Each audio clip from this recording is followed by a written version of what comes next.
What's up guys, it's Bear. Welcome to my From Zero to Hero Flashbang tutorial. The Flashbang is probably the most important grenade in Counter-Strike Global Offensive.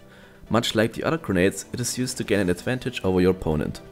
Before we start, let me say that there's a lot of stuff you can do with the Flashbang, particularly in setups and in teamplay situations. But this tutorial will focus on your play with the Flashbang when you are facing an opponent. I leave the teamplay part of the Flashbang for another video. First of all, the Flashbang, or just Flash, is available to both CTs and Ts. It costs $200 and you can carry 2 at a time, provided you haven't exceeded the limit of 4 grenades overall yet. $200 really isn't much in CSGO, so there is really no reason to not buy at least one, except for when you're in the first round or serious eco round. Carrying one can save you in a lot of situations, but more about that later. The flash mechanics are pretty simple. If you have clear sight on the explosion of the flashbang, you get flashed. Your view will turn completely white for 5 seconds and you will hear a loud ringing noise.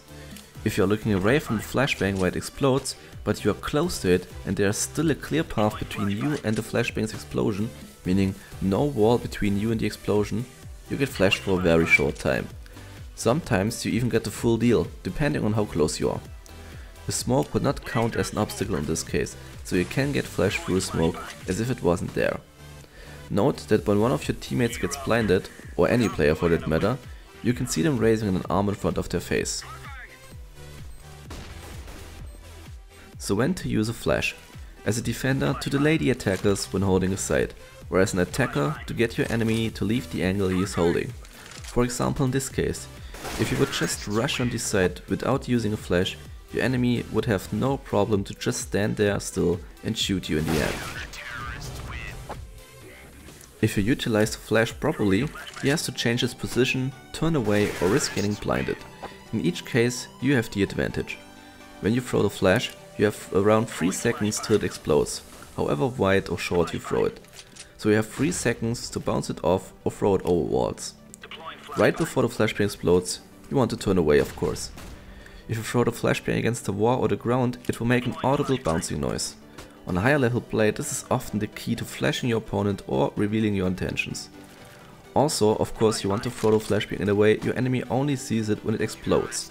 To really leverage the flash's full potential, you have to use all 3 throwing modes: left click, right click, and left plus right click in the appropriate situations, and you also have to consider when and in which angle to throw it.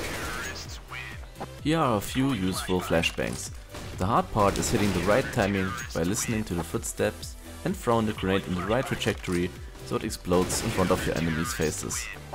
And for the end, my favorite flash throw trick. Right when you're about to face your opponent, throw your flash like this, and it should explode right in the face of your enemy. If you do it properly, your enemy will not hear it, not see it, but he will be blinded and you can dispose of him easily. So that's pretty much it. I hope you found this tutorial useful, thanks for watching and I will see you in the next one. Bye.